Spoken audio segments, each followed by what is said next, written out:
Hello, and welcome to this week's episode of the Metacast podcast. That's the podcast about itself, ourselves, and the self in general. Tonight, we've got an interesting episode with you. We got a guest again for the first time in a few weeks. It's been just me and Distance. Oh yeah, by the way, I'm sorry. Yeah, my name's Ty. I'm your host. I've got a co-host named Distance. He's over there. There we go. And this week, as I was saying, we have a guest for the first time in a while. Everyone say hello to our guest, Michael. He's right down there. There we go. What's up, guys? So how are both of you guys doing tonight? After you, Mike. No, at the same time. I want to hear both of you guys say it at the same time. I'm great. I'm wonderful. I have no idea. Like, all of your guests, you're the king of it, but it just sounds so sarcastic anytime you say you're great, you're good. Like, it always sounds sarcastic. And now the Michael you brought is the exact same way. I feel like someone killed your grandmothers today, and you're just like, I'm fucking great. I love it. Life is fucking wonderful. It sounds sarcastic because it usually is. That sounds about Also, right. someone did kill my grandmother today. Good. She probably deserved it. Yes. So this what was she wearing? that's pretty good. God, I like this, Michael. Hey, good job, Distance. Hey, gotta hand it to myself. I'm really good at finding guests. Yeah, you're like way better than me. I don't think I've brought a single guest on. No, that's not true. I brought Bridget, and I guess technically Kyle. Those are my guests. I brought decent guests. Fight me. Okay, so what are we talking about this evening? Avoiding conflict, right? Yeah, or just conflict in general, but more avoiding it, I think, than anything else, right? I don't know. I'm kind of scared of this conversation. Can we just talk about something else? Yes. To avoid conflict, let's talk about something else. Did you see what I did there? Scripted, 100%. Did you see what we both did there? We did. No, that's the thing. We do it live here. It's never scripted. We'll do it live. That's like, are you? I did not expect a little sound bit. That was pretty cool. Angel, it was a joke that so I found that whenever I have to explain my jokes, they come out a lot funnier. So I was pretending like I was so scared of conflict that I didn't even want to talk about avoiding conflict, that I needed to avoid the conversation in general. Like, hold on, I need to explain this deeper. Let's how do I get more particular with this? Ty, if you would look at the chat again, she's just screwing with you, and I think it's sad that you thought that she was that with you into mansplaining something. People in our chat, yeah, I think that's exactly what just happened. That was hilarious. I think it's sad that you didn't understand that I was just messing back. Of course What? He's right. That's the He's joke, right. man. That's the second. He didn't buy it for a second. This is like the inception of messing with people. It's like meta joke. I can't even do it right now. I'm not even sure what's happening. There's layers like an onion. Okay. I feel like we're avoiding the subject of the podcast right now. I am, because it's conflict. How long can we put this off? Like, all irony aside, I think that's exactly what's happening right now. No, okay. So what kind of conflict are we talking about? You picked the subject. So when you think about this topic, what comes to mind for you? Like, what is? I mean, you're talking like all types of conflict, right? Yeah, just interpersonal. I guess that's the only kind. Okay. I mean, where individuals are in conflict with one another. Regardless of the relationship, if it's a friendship, if it's colleagues at work, if it's your partner, your family, whoever. But it's just, I mean, conflict itself is like an incredibly broad term that can be everything from, a slight disagreement with a friend to war, basically, right? So yeah. But in this case, we're talking, interpersonal, like between, people in relationships. Okay. Because that's the one that I think that most of us, I mean, not just the three of us, but most humans have the most experience with. Yeah. I think that makes sense. Okay. So we'll start then. What do you want? Are you tapping on your mic stand again? No, I'm clicking my mouse. Jesus. Okay. Yeah, it was I regret giving you something without a shock mount. There's a lot of loud noise. I've got ideas on how to make this not so bad. Okay. There we go. It's called a touchpad. There we go. Ooh, Brilliant. Nice. Okay. Someone invented those at some point. And it's on a different different platform. You don't have a fidget spinner like the millennial you are? No, I avoid conflict like the millennial that I am. Who is Tony Lemon Tea? I don't know who this person is. I don't know who that is. I have no idea who that is either. Yeah. I don't know, man. We've got a scheduled guest tonight. We would be happy to schedule you as a guest in the future if you have a specific subject you'd like to talk about. We'd love to have you on. Yeah, of course. Yeah. I understand where you are. I saw you. But yeah, we've already got a guest planned. But dude, this is conflict right now with a person in the chat. Oh my god! Like, how do I just avoid this? What do I do? Okay. Kick him. We need to quit. There we go. I'm done. We're going. I'm done. We're stream ending. No, I'm just kidding. That's Okay. it. We're done. The podcast is over. We're finished. We're never doing this again. In case there's conflict, we can't do it again. But it's like, I guess more of it. The subject is more like what is each of our individual experience of the conflict and avoiding it, and what have we done to try to get more comfortable with it, if anything. Okay. Well, for me, I have realized, thinking about the subject of this episode, that I try to avoid conflict as much as possible, and because of that, I don't have much experience with it, and I've done literally nothing to get more acquainted with it or get better at it. I think like just trying to prepare for this episode has made me realize that like conflict, I think, scares me. I don't think I'm a fan. I think most people are. Yeah, what about you, Michael? I'd say I'm in a pretty similar boat. Not like exactly, but you kind of learn little techniques to not have the conflict. So yeah, I'm sure we can talk about those. I'm sure Tyler has some of those. Mm-hmm. That is very interesting that you're actually you're calling them techniques. Like the actual wording of that, I think, is pretty crazy. Well, it is a technique, manipulation right? technique, whatever. Yeah, I mean, it's whatever methodology you use to avoid the conflict. So, I mean, I guess what is it about conflict that bothers you guys so much?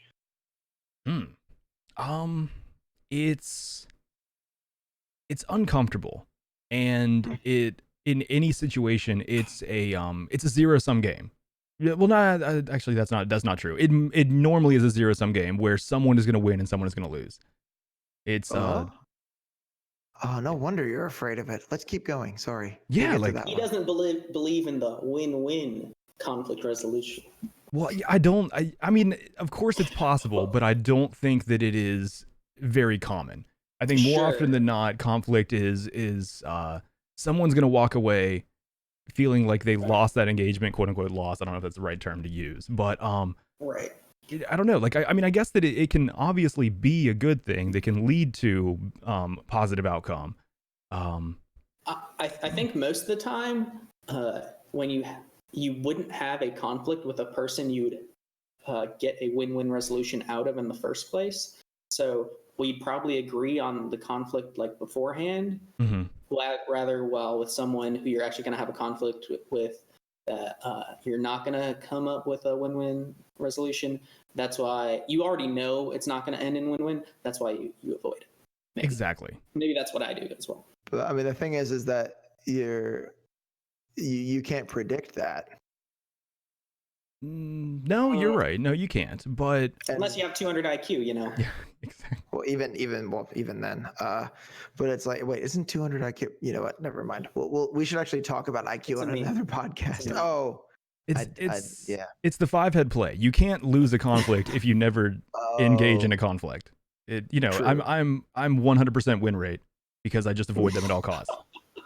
So I think that the major problem is the fact that it's because just to give some background. I mean, I actually for a long time in my life avoided conflict. I would do a lot to sort of stop it because I thought that I was being nice or whatever, and trying to be like agreeable and stuff like that. And also I was quite timid and didn't really have a lot of confidence. So it was just sort of like, just sort of keep your head down and stay out of the way and nobody will mess with you kind of thing. And I think a lot of it has to do with like kind of being bullied and things like that as a kid, Yep. which I'm not saying that that's a unique thing. Most people are bullied at some point. It's actually incredibly common, I think.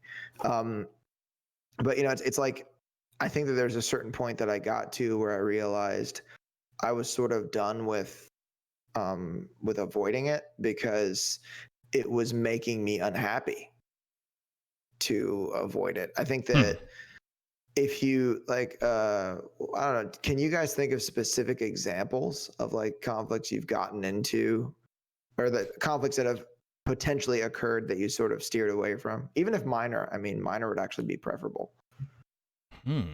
Sure. I think I have a decent example. Sure. All right. So I had a coworker at my old job, right? And so she was like upper level, right? She was probably like 2 levels above me, but I was like really good friends with her. But she's like one of those people who's like super stubborn. Like if she thinks she's right, she's going to be right, like no matter what. And so it's like I can't even remember off the top of my head, like this particular argument, but like we're driving to lunch and I like mentioned something that, this was, it'd be so much better if I actually had like the real example, but it was like something to do with this. I gave her like some stat about at work, and then she was like, oh no, it's actually this. And I was like, well, I just looked it up and I'm pretty sure it's this. And then she gets like super mad at me for like questioning her. And she's like, no, it's definitely this. You're wrong. And so then I'm like, oh, okay. And I already know that I'm not going to go any further. Mm-hmm. So I'm just going to be like, okay, yeah, you're right. And then I just like let it go and not let it escalate into any more, even though I know that I had just seen the stat like 30 minutes ago before he left, just because I know it's not going to go anywhere. So in that situation, I think it's pretty clear that it would have been a waste of time. Right. Like I think that in that situation, at least from my estimate, it seems like it wasn't going to go anywhere anyway. You were just going to be like beating your heads against each other, and you weren't really going to get anywhere. And I mean, it's pretty obvious when someone's that stubborn that there's no benefit. Like it's all cost. Well, exactly. So, like, just like what Angel Soul mentioned in chat, like talking about politics. I think that's a conflict that you purposely avoid a lot, because there's not going to be anything gained from it. There's going to be two people trying to convince each other of ideas that neither of them are going to be convinced of. It's like it's going to be a debate with no progress. Yeah. And most of the time, if someone brings up politics, they already have like set on a certain side of a topic, or Usually, if someone brings up politics, they don't actually know very much about politics, which is why they brought it up. Because I noticed that people that like actually have a valuable opinion, that seem to be reasonably well informed about everything involving an issue, don't even bring it up. Normally, yeah. I mean, that's the thing. Like because for me, it's like, I suppose that is in some way conflict, because like it's the two ideas sort of beating their heads against each other. But it's like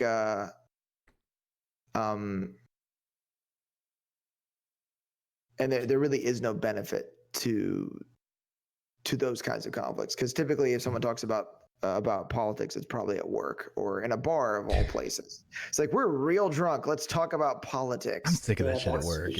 No, don't. Let's talk about religion instead. What's wrong with you people? What is it? You're not supposed to talk about rape, religion, abortion, politics, or economics, right? Those are the four. Those are the four that you just don't talk about. Those are off limits.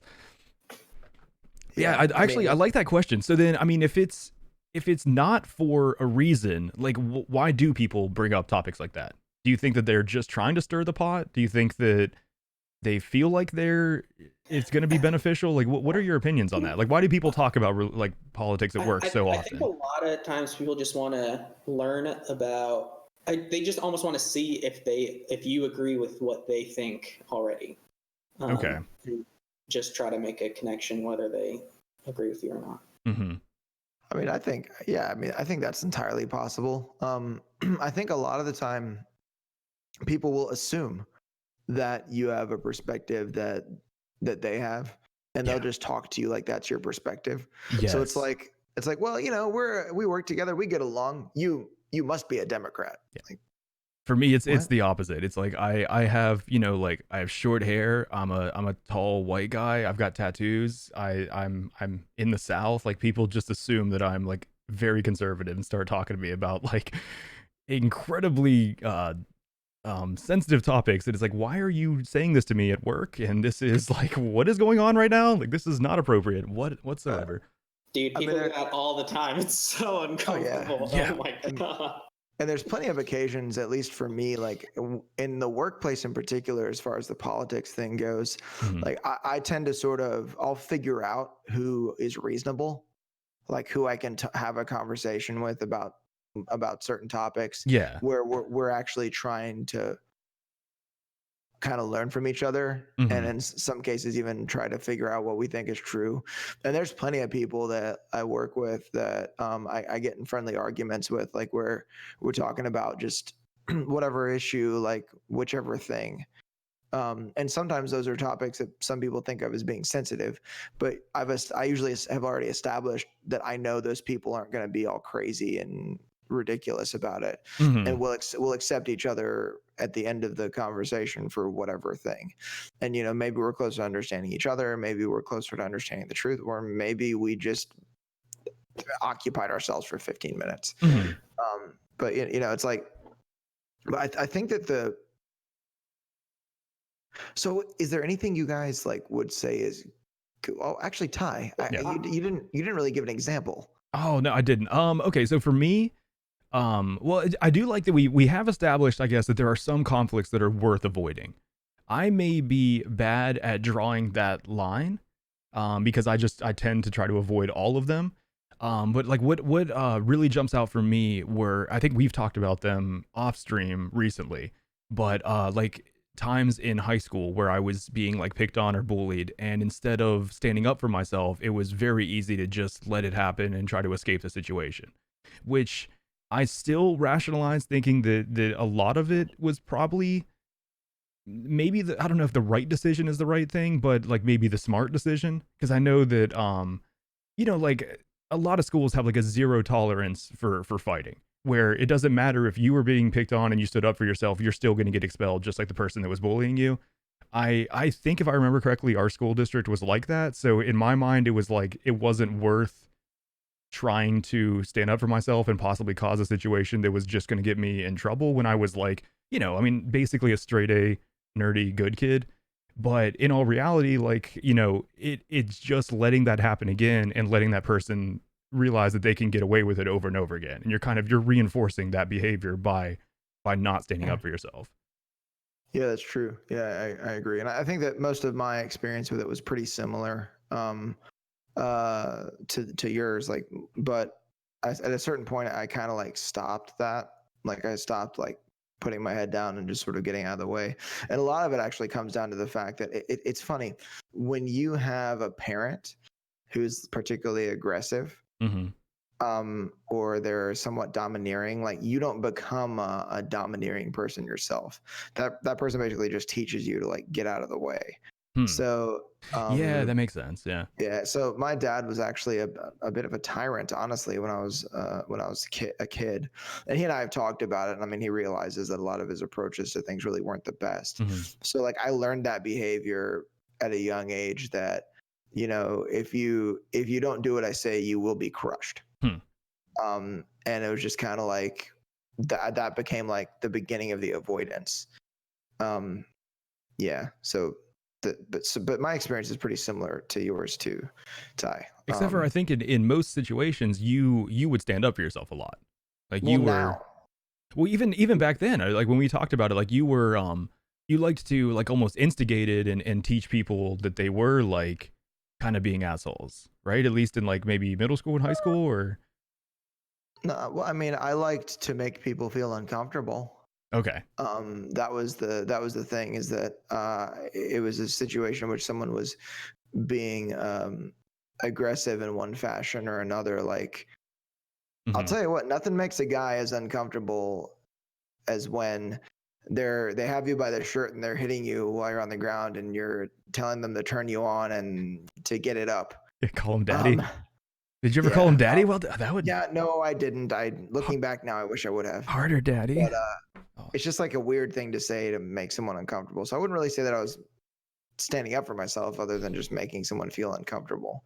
But I mean, it took a long time, and there were certain times where like I'd be more likely to stand up for myself than other times. I think there's a lot of situations, like in particular, where if we're talking about like, this is not necessarily the subject here, but if when you're young and if an individual is pushing you around and calling you names and things like that, they have the same thing on their mind. So if you push back, they will probably be thinking about the fact that they could possibly get suspended or expelled for fighting, and they'll probably end up backing down. Most of the time, it's an insecure power play. It's just a way to try to make yourself look like a big tough person to someone that's smaller. But the moment that you get to the point where you feel like that image might get threatened by that person, then a lot of the time you'll sort of back down because it's better than that person, like, I don't know, getting in a fight with you or whatever. But I mean, the other thing is the other place where I think there's a lot of issues with conflict is in like romantic relationships.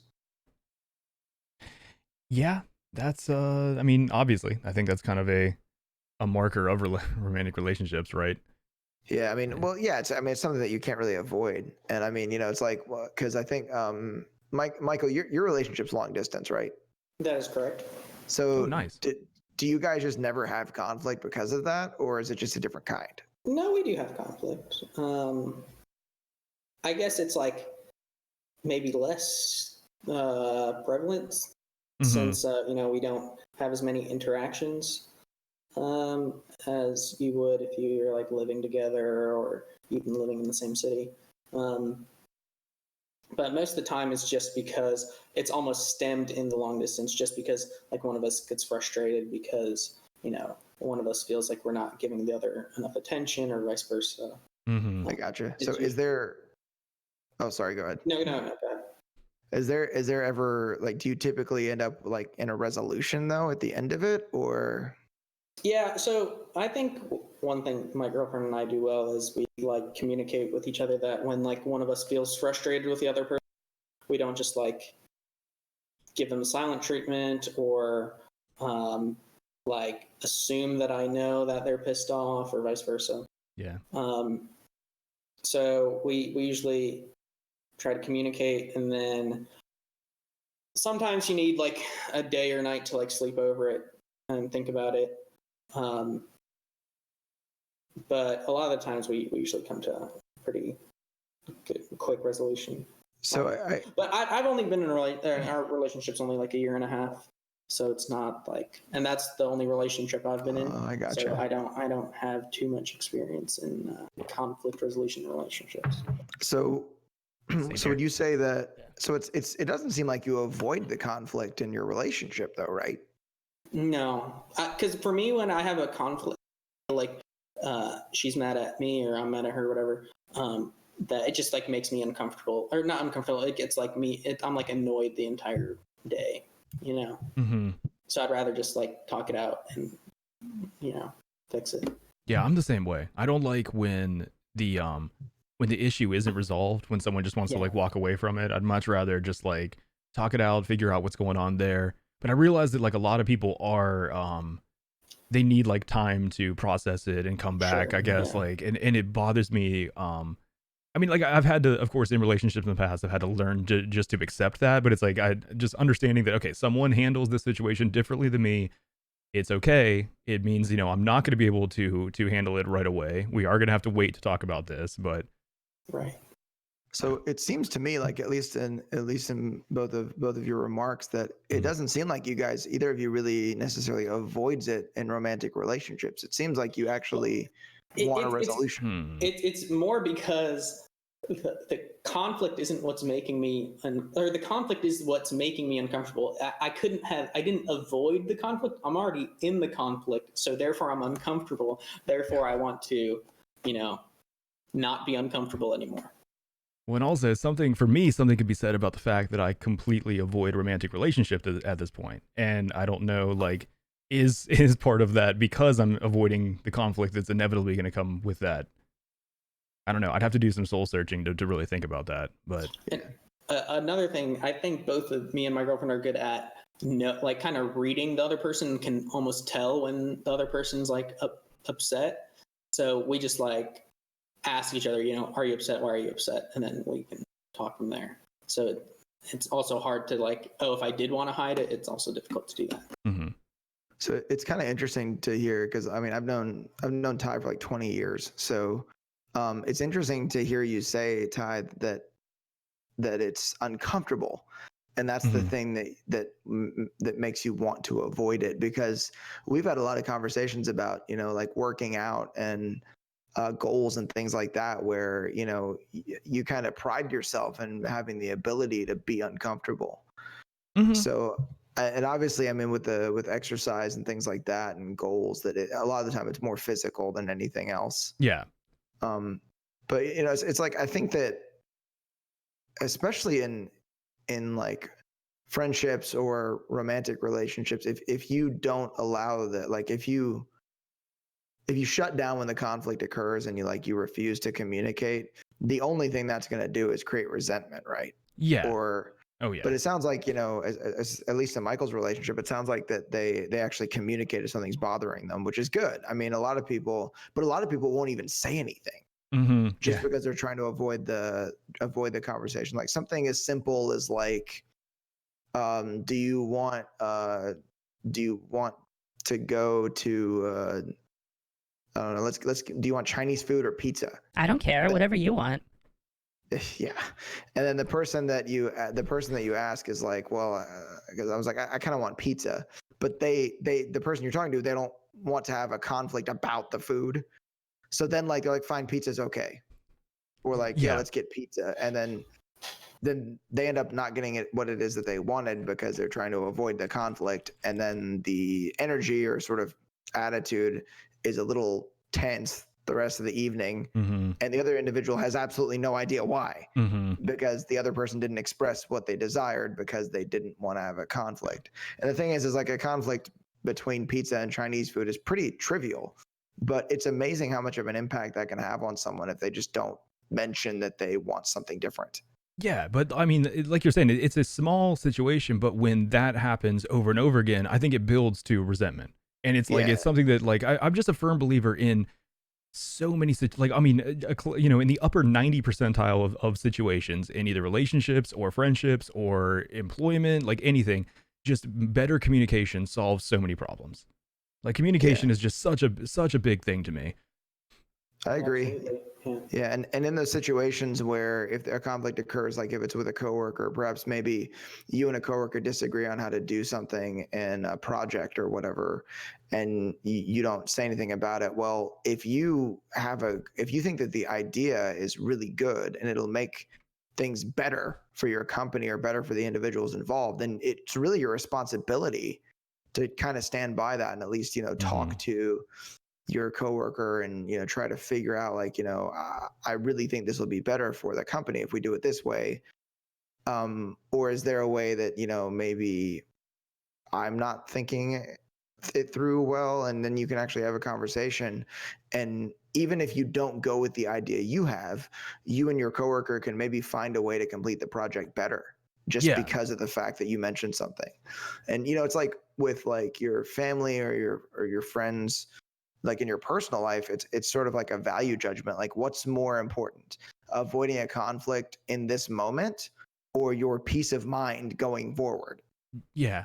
Well, and I think too, a lot of conflicts, if you avoid them, you really are just kicking the can down the road.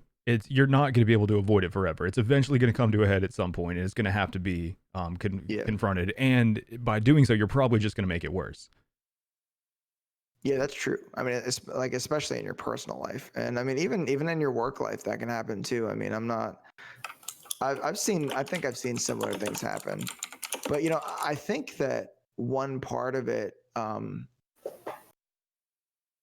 let me know if you guys agree with this. I think a part of it almost kind of comes down to control, because if you have a problem with something involving another person and you mention that to that person, it's now out in the world or in that person's ears or whatever you want to call it. And now you're not in control of that idea anymore because it's come out, and now this other person will react to it. Is that crazy? Yeah. Am I talking crazy here? No, that makes sense. Yeah, that makes sense. Yeah, no, that makes sense. I don't really have like a experience to back that up with, but I can see where you're coming from. Yeah, I mean, yeah, neither do I. It's just a thought of like, maybe what's going through someone's head whenever they're not mentioning things that they think will be like a good thing or a bad thing. Like actually, so someone I was in a relationship with for quite a long time. We actually lived together. Okay. She would never say when there was something wrong because she said she didn't want to complain. Yeah, I can identify with that, but at the same time, yeah. But it's like, I think it's also you have to assess whether or not your complaint is reasonable.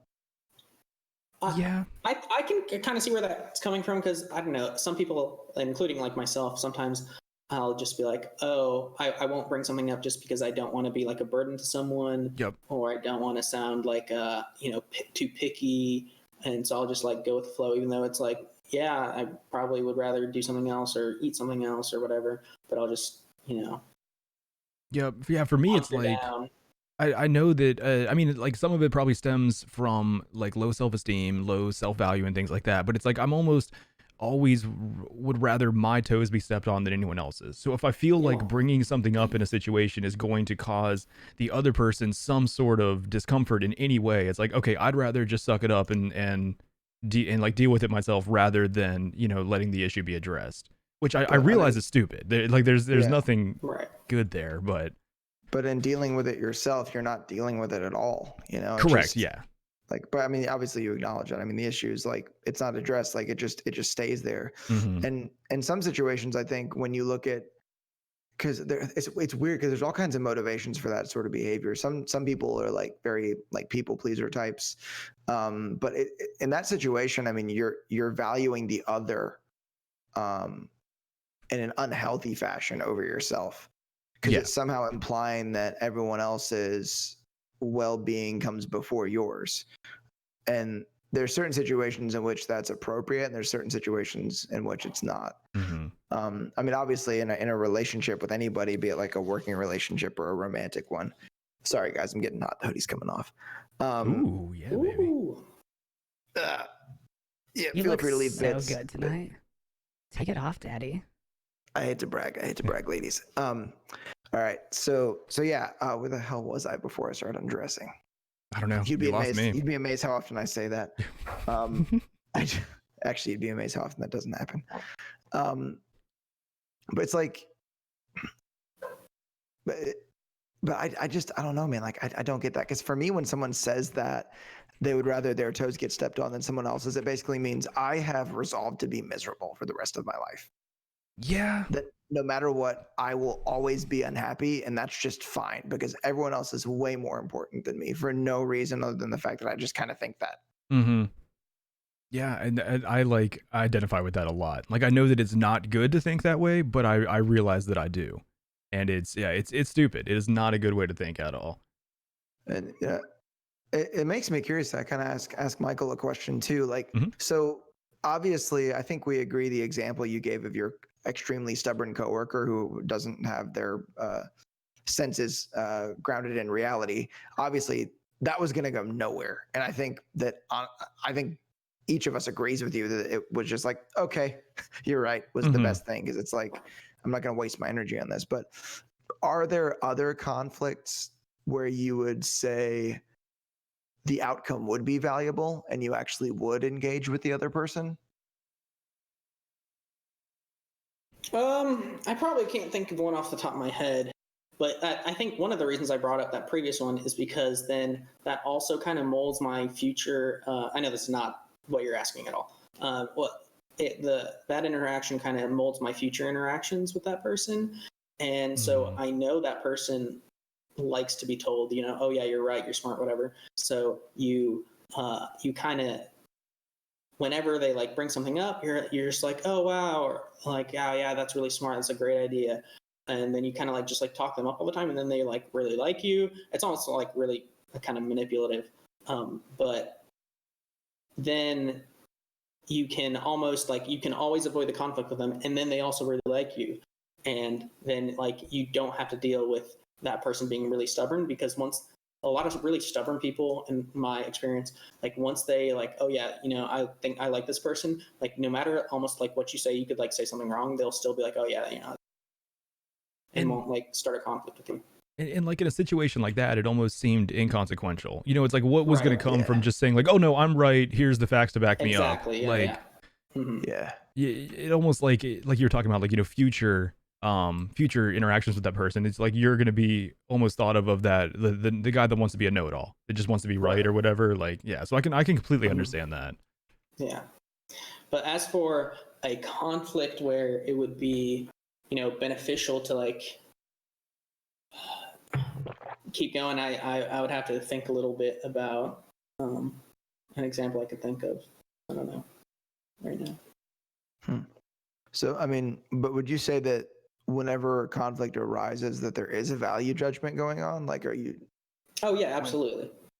So I think I'm most of the time like fairly consequentialist. So like I will try to look at the consequences of my actions and try to see.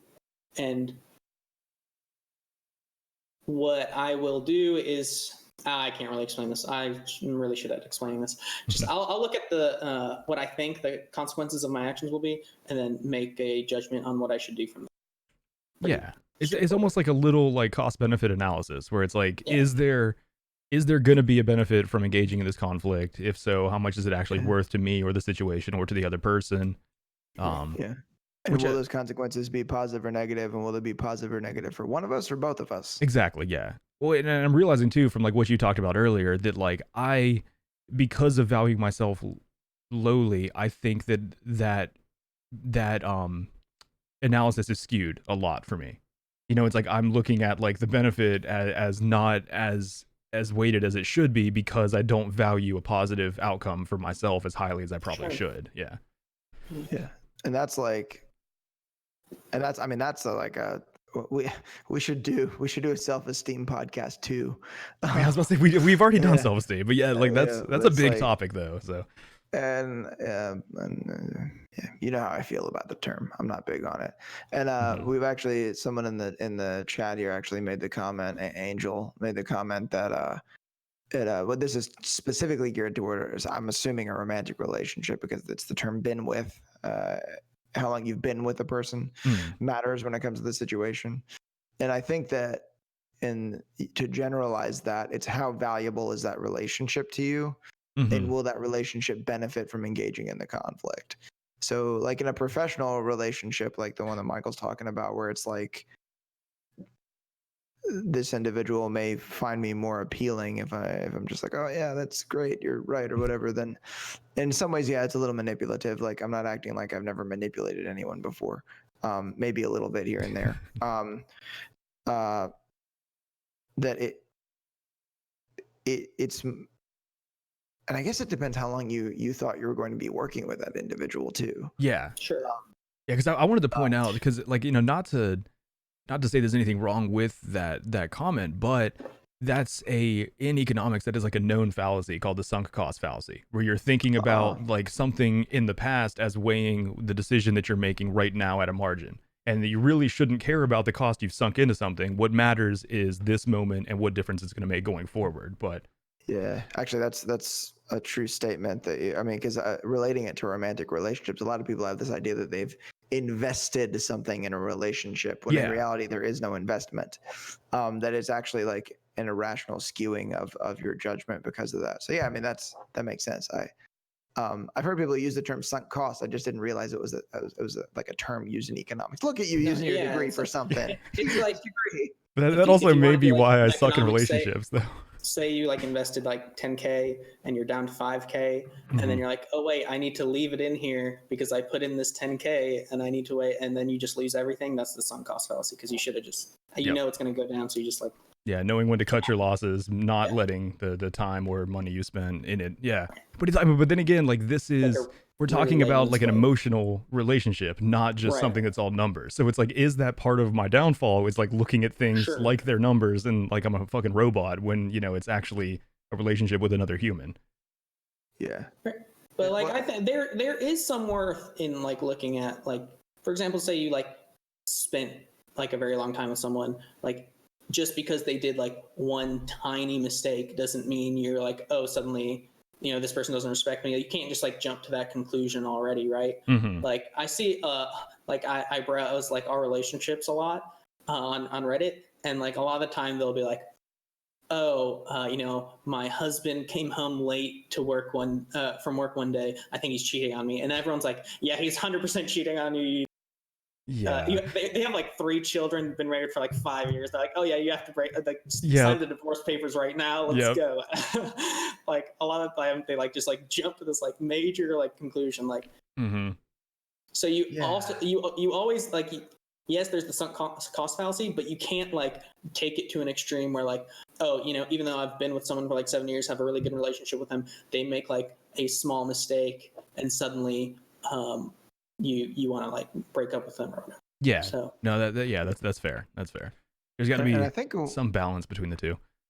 I think when it comes to the whole conflict thing too, if we're talking specifically romantic relationships, is that perhaps if you've been in a situation with somebody quite a lot longer, that there may be certain things you recognize are trivial, and you'll just kind of let them go because it's like, well, it's like this relationship is more valuable than squeezing the toothpaste from the bottom of the tube every time. Okay, Or well, like people that don't squeeze the toothpaste from the bottom of the tube are psychos, and you should not be in a relationship with them anyways. So that's a bad example. yeah, I mean that's obviously a deal breaker for Tyler. I'm actually looking back on the people I dated that didn't squeeze the toothpaste from the bottom, and I'm thinking like, were those people nuts? Yeah, they were. And I think you might be onto something. Certifiably actually. insane. Yeah. Okay. Quick question: can I run to the bathroom? Yeah, of course. Yeah, go for it. Bathroom break No, situation. there will be no breaks. No. Yeah, there's always going to be like deal breakers like that. I mean, that was, I was of course being fastidious, I think is the word there. But, but there are things that will be deal breakers that like if someone is doing it's an issue. But I mean, I think I've brought it up multiple times where I'm a big fan of like picking your battles, and especially like in relationships, there are certain things like that where it's like, okay, maybe this bothers me a little bit. I think this is where the cost benefit analysis comes. It's like this bothers me a little bit. Let's call it a 2 on a scale of 1 to 10. I'm going to deal with like a level 2 irritation for a short period of time. Engaging in this conflict is going to cause us both a level 7 irritation for the next hour. Is it actually worth it, or can I just, deal with it by, like you're saying, like actually not dealing with it? Which sometimes that's got to be the right choice, right? Or of course the thing is that it's difficult, if not impossible, to actually empirically analyze like what a 2 problem is versus a 7 irritation. I mean, it's True. attempting to sort of to quantify something that's more of a subjective kind of thing. Mhm. But I think that a lot of the time you'll hear people rationalize never standing up for themselves as picking their battles. Yeah, I think I do that. I definitely think that I do that. And they'll just say, oh, well, pick your battles. Like, okay, well, you say that about every conflict you've ever been in. At what point are you, picking the battles exactly?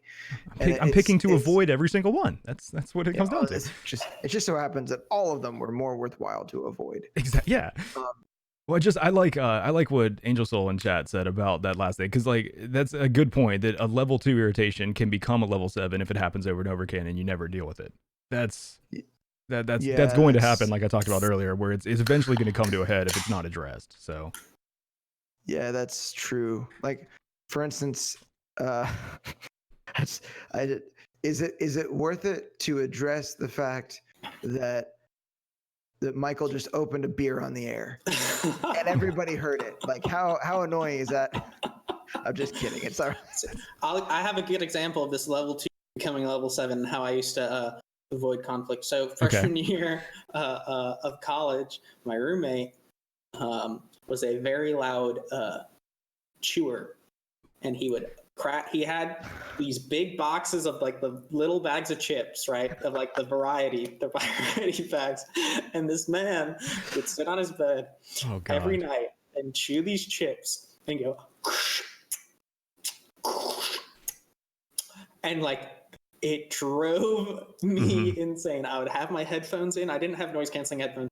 I'd like still be like focused on like my computer with like stuff going on, like music playing, and I could still hear it. And I would want to punch a wall, but since I did not want to like say anything, I just was like. And this is the story of how you killed your roommate?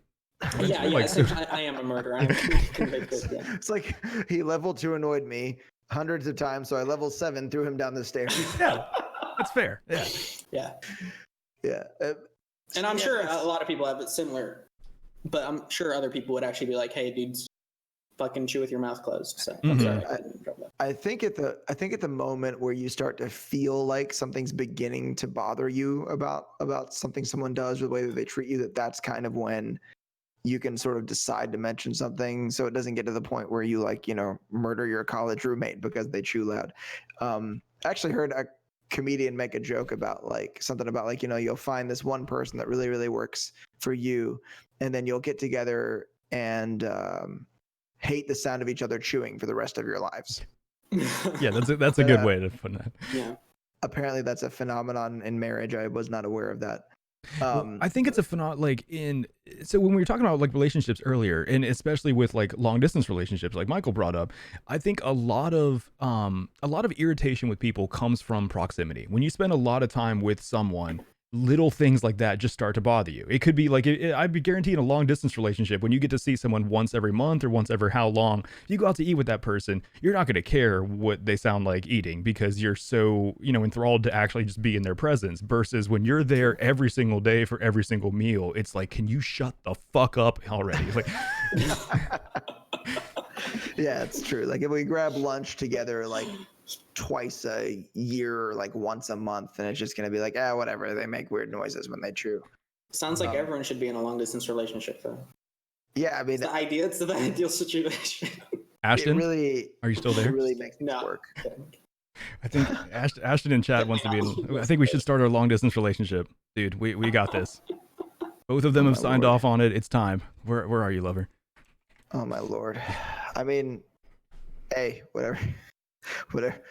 Yeah, but it is kind of cool because I was actually talking about because I dated at my first company. I was dating someone that was in college, and she lived like two-ish hours away. Okay. And I was like talking to my boss and my coworker who were both married and talking about this thing and that thing. And I was like, yeah, I think the thing that makes us the most compatible. And before I said anything, my boss was like, because you're together for all the good stuff, and for all the bad shit, she's 2 hours away. Yep. And I was like, okay, yeah, you're right. Yeah, that's a big thing. Yeah. So there's really no room for it. But I think that's the other thing, Michael, is like, how do you think at some point, if things go well, you'll end up living in the same place? Sure, even if you're not living together, if you live in the same city, right? How much do you think things will change? Oh, well, that's definitely like something that you think about. You're like, oh wait, what if I'm there, or they move to where I live, right? Mm-hmm. And you're like, oh wait, this is not as like great as I thought it was going to be, or like. But then again, you almost have to like curb your expectations to not be like, oh, this is going to be amazing, Mm-hmm. So I don't know. It's just something you think about, and we'll see when that actually happens, how it works out. Because I mean, the relationship I'm talking about, she ended up moving into the same town as me after school, and 4 months later, that was that. Like, hey, at least you made it 4 months, man. Yeah, it's like, actually, now that I think about it, you kind of suck, and so do I. So let's just not, shall we? And that's another thing, is I think that sometimes when people avoid conflict like that in a romantic relationship in particular, you may not actually realize how incompatible you are. Yes. Yeah. Yeah, absolutely. What's like the relationships where everything kind of ends suddenly? It's like, I thought everything was fine. And then he said that he wanted to end things. Like, well, it was never fine for him. He just never told you. Yeah. We've talked about it recently. Like, I've got an old relationship like that where it's like, it still bothers me because that was the situation. In my mind, things were going great. And then eventually, instantly one day, it suddenly ended because I guess things for her were not great. And like, it was never brought up to me. I still struggle with understanding it. Yeah. Well, for me with dating, I consider it a red flag if we date for 3 months and we never disagree about anything. If there's no conflict at all after 3 months, I'm like, this needs to end. Mm-hmm. But you don't want to like go around just instigating conflict for the sake of it being there. It has to be naturally occurring. I allow the conflict to happen naturally, organically. Yeah, it's like there hasn't been any conflict, but she's so pretty. That good Let's start organic a fight. conflict. That's organic conflict. I like it. Yep. I like it. Good old carbon-based conflict. Gotta have those. But yeah, it's, I guess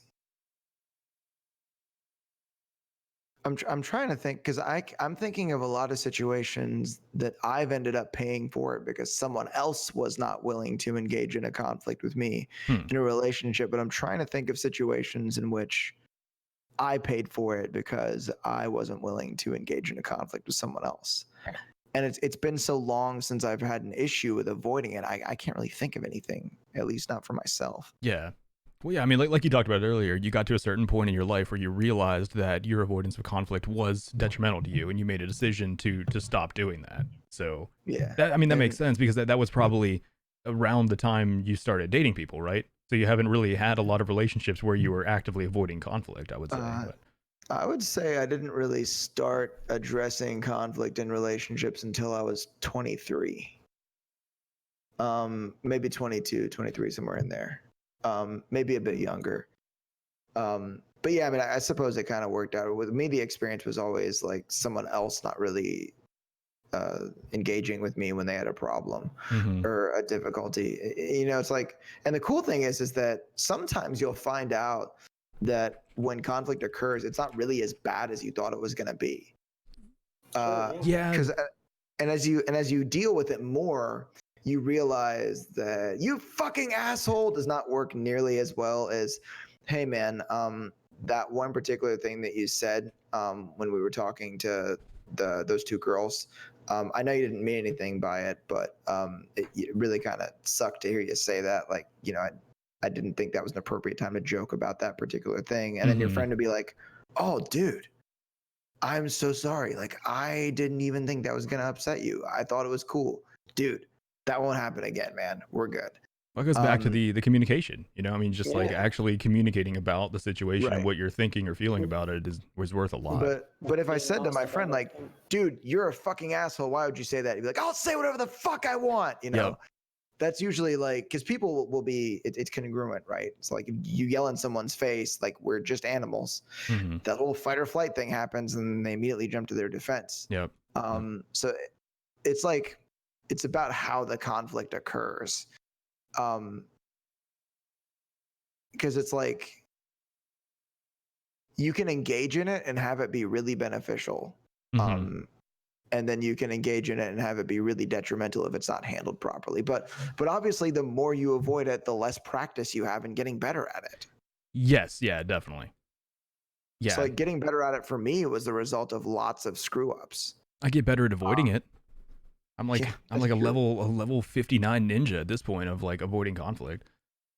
I mean, but sometimes when you handle it the wrong way, it makes people aware of things that are happening, and then you can sort of slowly get somewhere from it. Like, me and my dad got into it several years ago, and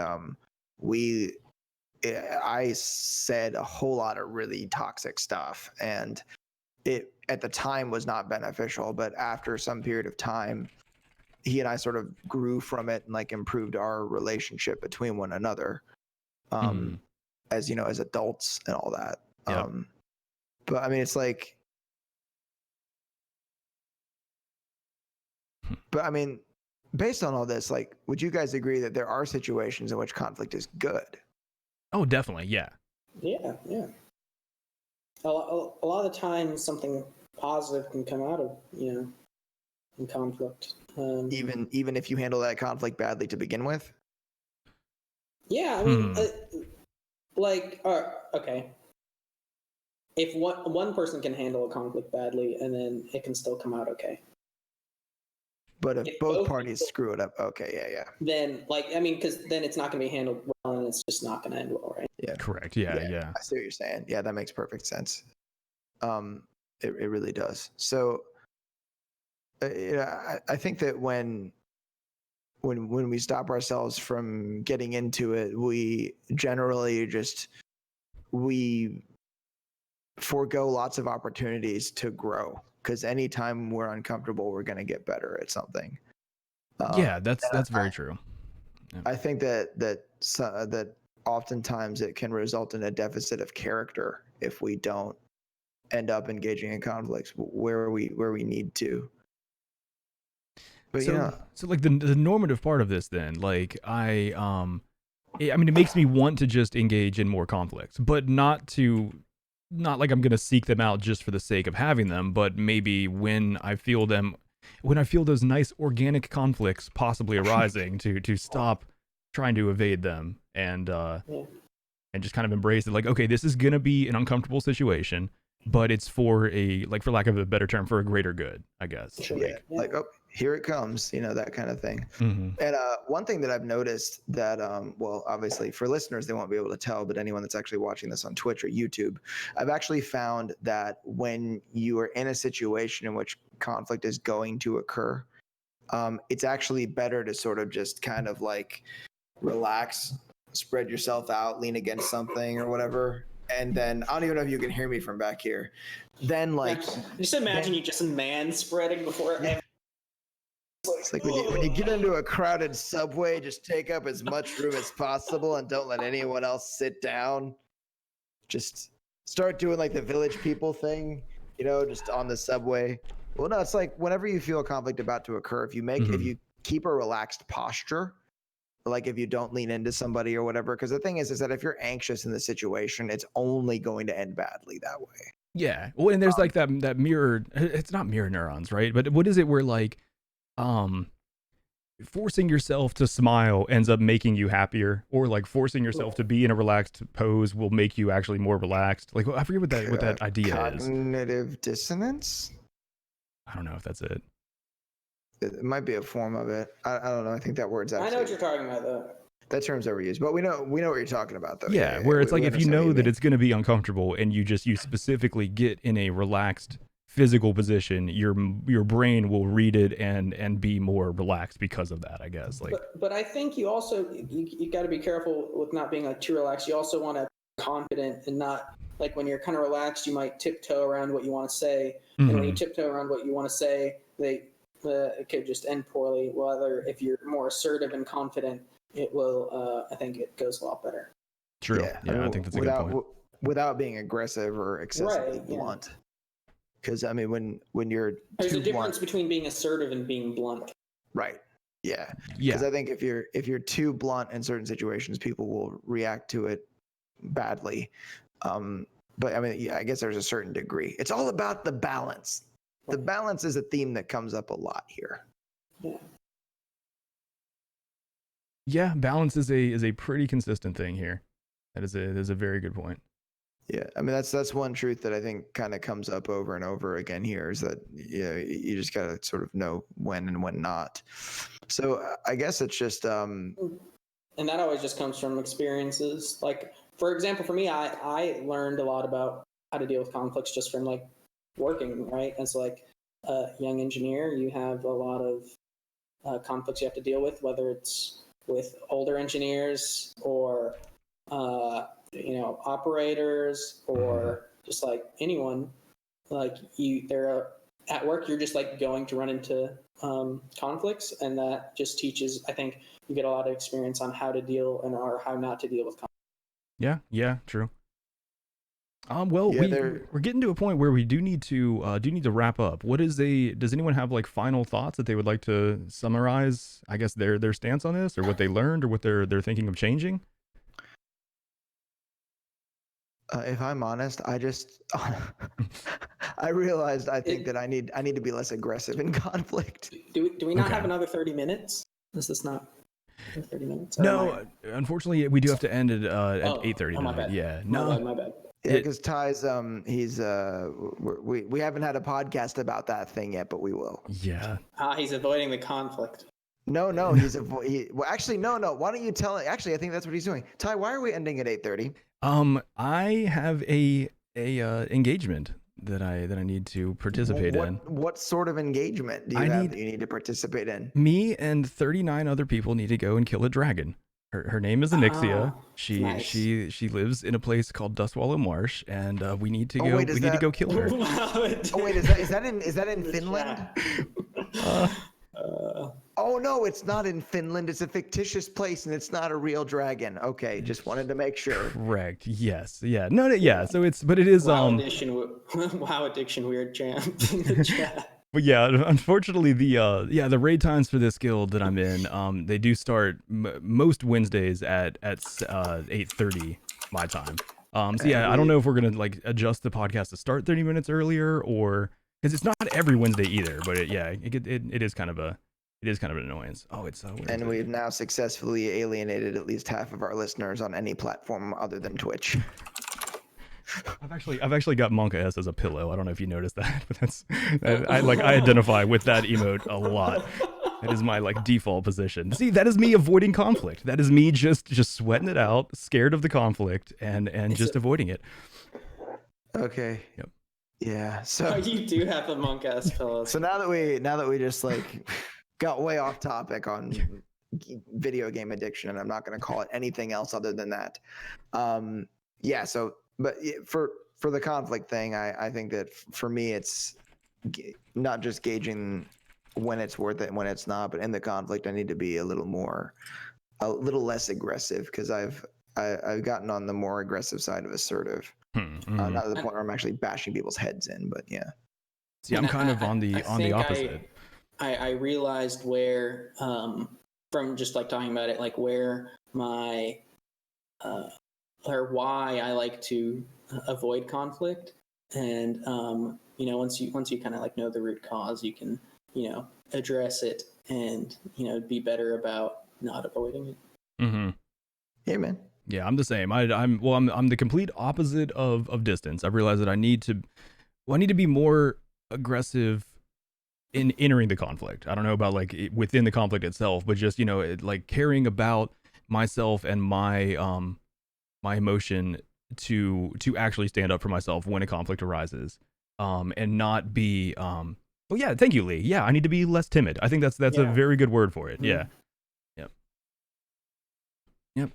Well, I mean, yeah. Does anyone else have anything else they want to throw in before we wrap it up? I don't want to like cut you guys off. If you have like, speak now or forever hold your peace. I really like the point that when we're how me and Tyler, I think we have a similar thing where we don't want to like burden people, and how that's kind of like an unhealthy conflict avoidance. And I think just being able to address that and working on that is a good thing. Yeah. Mm-hmm. Yeah. So it's like having some value in yourself, and then acting on that value in a situation in which someone infringes on that in a way that doesn't infringe on that other person too much. Yeah. That's compromise. That's how you say that word.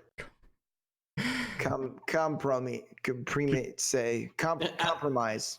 Have you ever actually like heard someone say that unironically? Compromise. Compromise. I've heard people say compromise unironically. I think I have. No, compromise though. Yeah. Oh, like pronouncing it. No, like I've never heard anybody say it like that without kidding. That's a wonderful time. I want that to be the last word. Everyone, just learn to compromise. That's what we need to do here. Well, a compromise is actually a lose-lose situation in a conflict resolution, is it not? Yeah, that's a good. Both parties are giving up something, right? That is true. Yeah, that is true. It's true. Well, Michael, dude, thank you so much for being here. I've really enjoyed the conversation with you. I'd love to have you back. This has been great, man. It was very nice meeting you.